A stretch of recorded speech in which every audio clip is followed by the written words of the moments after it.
जब भारत पुल्लिंग है और दुनिया का हर देश पुल्लिंग है, तो एक तो हमारे देश अकेले स्त्रीलिंग कैसे हो गया? भारत का नक्शा आप जब निकालते हैं तो नीचे का सागर कौन सा सागर है? हिंद। हिंद। जोर से बोलिए। हिंद। लेकिन अभी एक नक्शा हम लोग दे रहे थे, अभी यही वाला, उसमें लिखा है, अच्छा हिंद महासागर अंग्रेजी में क्या बोलते हैं? Indian ocean. इंडिया को हिंदी में क्या बोलते हैं? भारत। और ये बाबरी तो घोटाला है। जब इंडियन ओशन माने भारत होता है तो भारत महासागर होते, हिंद महासागर कहां से हो गया बीच में? ये इंडियन ओशन जो है तो भारत महासागर होना चाहिए, भारतीय महासागर होना चाहिए, ये हिंद महासागर कैसे हो गया? दिस इज द कल्चरल घोटाला, इसको बोलते हैं संस्कृति का घोटाला। इसीलिए हमने बोला कि जो इतिहास में है वो संस्कृति में नहीं है, जो संस्कृति में है वो इतिहास में नहीं है। हिंद महासागर के बगल में एक सागर बह रहता है, उसका क्या नाम है? अरब सागर। अरब सागर कब नाम पड़ा होगा इसका? अरेबिया के बाद जब अरब बना होगा, जी। अरबी भाषा आई होगी, लेकिन अरबी भाषा जब नहीं थी तब भी वो सागर था। तो उस समय उस सागर का नाम क्या था भाई? तो उस समय उस सागर का नाम था अपार समुद्र। और अपार समुद्र से क्या बन गया? अरब सागर। अरब सागर एक समय की बात है। जब उनके ऊपर जा जब उनके जोड़ गए, तो सही नहीं है। उसके बगल में खाड़ी है, उसका नाम क्या है? बंगाल की खाड़ी। बंगाल खाड़ी तो नाम तब बना होगा जब बंगाल हुआ होगा, बांग्ला भाषा आई होगी। लेकिन जब बांग्ला भाषा भी नहीं थी, बंगाल भी नहीं था, तब भी वो था। तो उस समय उसका नाम क्या था भाई? उसका नाम था पूर्वा समुद्र। तो एक तो कब्जा करके इतना खुश है, हजारों कब्जा के, उस पर क्या दिक्कत हो रही है? तो दुनिया क्या कर रही है? आपको ये नहीं सोचना है। आप जो जो करके यहां आए हो, घर जाके फिर वही वही करना है। जो जो करके यहां पहुंचे हो वही करके करते हुए फिर घर जाना। पहिया जो ऐसे घूम रहा था क्लॉकवाइज, एंटी क्लॉकवाइज, उसको घुमा देना है क्लॉकवाइज। क्यों माना है? क्योंकि हमारा राष्ट्रीय झंडे में क्या है? तो चक्र घूमता है ना, तो किधर से किधर घूमता है? नहीं, जिसकी सरकार है वो उस तरफ घूमता है, जिधर चाहेगा वो घुमाएगा। जिसकी सरकार आ जाएगी अपने हिसाब से घुमाएगा। लेकिन उस पहिया को घूमना चाहिए संविधान के हिसाब से, उस पहिया के स्वभाव के हिसाब से। तो राष्ट्रीय ध्वज में क्या आ गया? अशोक चक्र आया।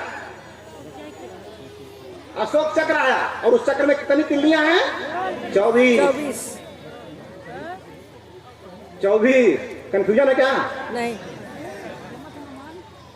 कंफ्यूजन है? नहीं कर तो क्लियर कर लीजिए, क्लियर कर लीजिए। क्योंकि आप हिंदू हो तो क्या जानते हो कोई फर्क नहीं पड़ता, मुसलमान होकर क्या जानते हो कोई फर्क नहीं पड़ता, लेकिन भारतीय होने पर क्या क्या जानना चाहिए इस पर फर्क पड़ता है। इसलिए हम भारतीय बन ही नहीं पाए, आज तक बन ही नहीं पाए। और लोग भी रात दिन लगे हुए हैं कि भारतीय बन ही ना पाओ, भारतीय बन ही नहीं पाओ।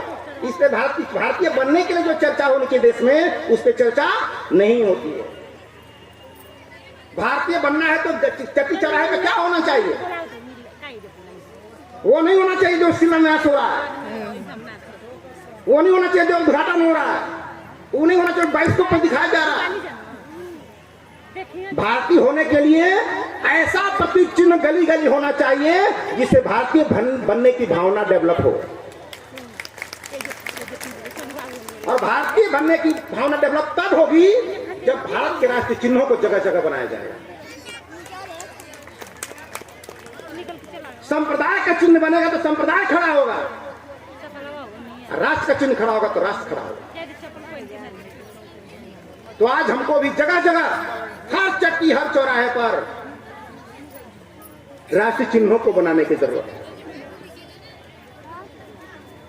और राष्ट्रीय धर्म ग्रंथ को घर घर पहुंचाने की जरूरत है। इसलिए ये देखा गया कि सम्राट अशोक क्यों रिलेटेड, अशोक चक्र ही क्यों राष्ट्रीय ध्वज में आ गया। बहुत सारे चक्र इस देश में थे, कोई गर्दन काटने वाला था, कोई उंगली पे नचने वाला था, तो आखिर उसमें क्या ऐसी खास बात नहीं थी कि राष्ट्रीय ध्वज में आ जाए, और इसमें क्या ऐसी खास बात थी कि जो राष्ट्रीय ध्वज में आ गया। इसका मतलब संप्रदाय बनाना हो तो वो चक्र चाहिए, राष्ट्र बनाना है तो ये चक्र चाहिए।